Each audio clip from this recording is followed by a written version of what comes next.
오래된 국립도서관의 낡은 나무 책상 위 고등학생 최지랑은 시험지와 함께 숨이 멎을 듯 엎드려 있었다.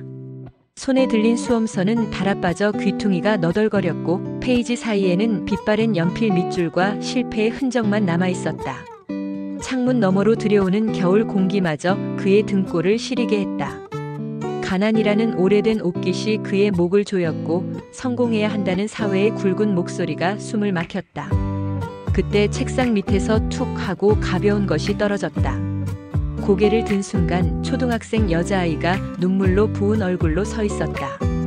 아이의 신발코에는 흙자국이 박혀있고 손에는 너덜너덜한 동화책과 함께 때묻은 500원짜리 동전 하나가 있었다.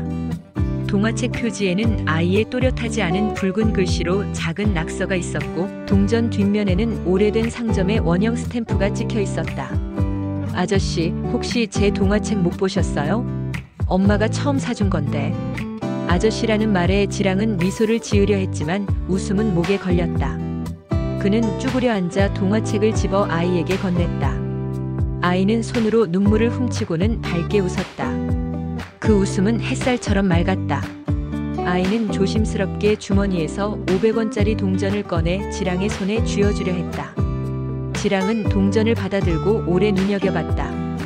동전의 낡은 스탬프를 슬쩍 훔쳐보며 그는 알 수 없는 따스함과 동시에 한없는 부끄러움을 느꼈다. 그는 동전을 받아도 먹을 것을 살 용기가 없었다. 멍하게 서 있던 그에게 아이는 한마디를 더했다. 아저씨, 너무 힘들어 보여요. 이거 받으시고 힘내세요. 그 말이 그의 가슴을 긁었다.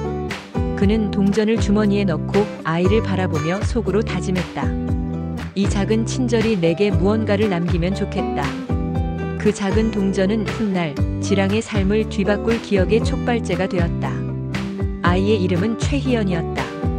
어른이 된 최지랑은 화려한 파티의 한복판에 서 있었다. 고급스러운 슈트, 이름이 적힌 케이스, 와인잔에 비친 화려한 샹들리에의 빛. 겉으로 보기엔 성공했지만 그의 폐부 깊은 곳에는 도서관의 먼지 냄새가 여전히 달라붙어 있었다. 밤이 깊어질수록 그 냄새는 악몽처럼 그의 숨을 조였다. 잠에서 깨듯 그는 자주 땀에 젖은 채 소파에 기대었다. 악몽 속에서 이 회장은 늘 웃으며 명령을 내렸다. 더 가져와라. 숨기고 바꿔치고 묻어라. 그 목소리는 아이 때 들었던 둔탁한 기계음처럼 반복되었다. 매번 깨어나면 그는 어깨에 누운 어떤 것의 무게를 더 선명히 느꼈다. 대성그룹의 권력은 겉으로는 흠잡을 데 없었지만 내부는 먹이사슬처럼 날카로웠다. 회장은 지랑을 필요로 했다. 지랑은 치밀하게 계산된 거래로 가난한 천재를 등용해 딸의 남편으로 삼았고 그를 통해 불법 자금 흐름을 관리했다. 지랑은 그 금빛 우리로부터 한 번도 마음 편히 벗어나지 못했다. 그날 밤 기획 파티에서 이채리는 조롱을 숨기지 않았다. 사람들 앞에서 그녀는 가시 같은 농담으로 지랑의 출신을 드러내고 지랑은 웃음으로 가려진 굴욕을 삼켰다. 그의 손가락은 와인잔의 가늘한 목을 꽉 쥐어 하얗게 질렸다. 가난은 오래된 낙인이었다. 어떤 상황에서도 그것은 그를 비집고 들어와 존재를 부정했다. 한편 회사의 새로운 직원은 얼굴도 목소리도 달랐다. 최희연은 밝고 또렷한 눈으로 사무실의 공기를 바꾸었다. 그녀는 재벌 사위라는 표면적 위치에도 불구하고 지랑을 거리낌 없이 대했다. 희연의 미소는 지랑의 무너진 내부에 소나기처럼 스며들었다.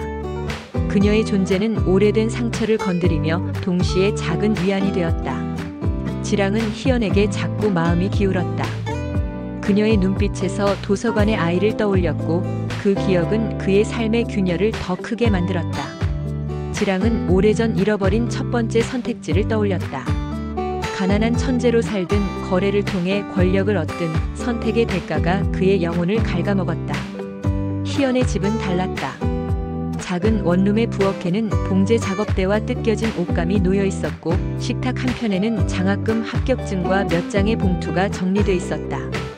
어머니는 집에서 봉제 일을 하며 희연을 뒷바라지했다.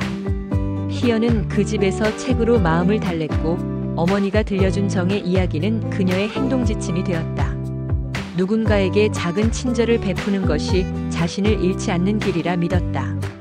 회사에 들어와 희연은 우연히 작은 불법의 흔적을 보았다.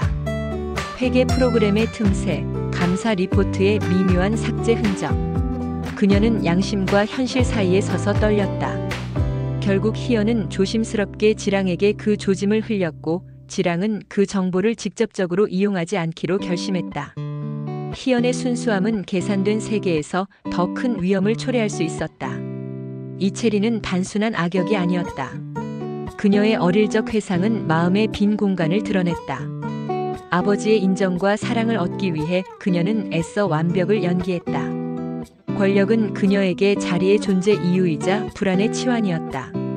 체리는 인정받기 위해 남을 제압했고 그 방식은 점점 잔인해졌다. 그녀의 조롱은 단지 지랑을 낮추려는 장난이 아니라 자신의 위태로운 정체를 지키려는 몸부림이었다. 체리는 지랑의 위협을 감지했을 때 가장 무자비한 카드를 꺼냈다. 당신이 내 아버지 비자금 관리를 했다는 것을 세상에 알리면. 그녀의 목소리는 얼음 같았다. 이 협박은 지랑의 내부에 깊은 균열을 만들었다. 그는 더 이상 단순한 불편함을 느끼지 않았다. 목줄을 쥐고 있는 이에게 반항하면 평생 쌓아온 모든 것을 잃게 될지도 모른다는 공포가 엄습했다.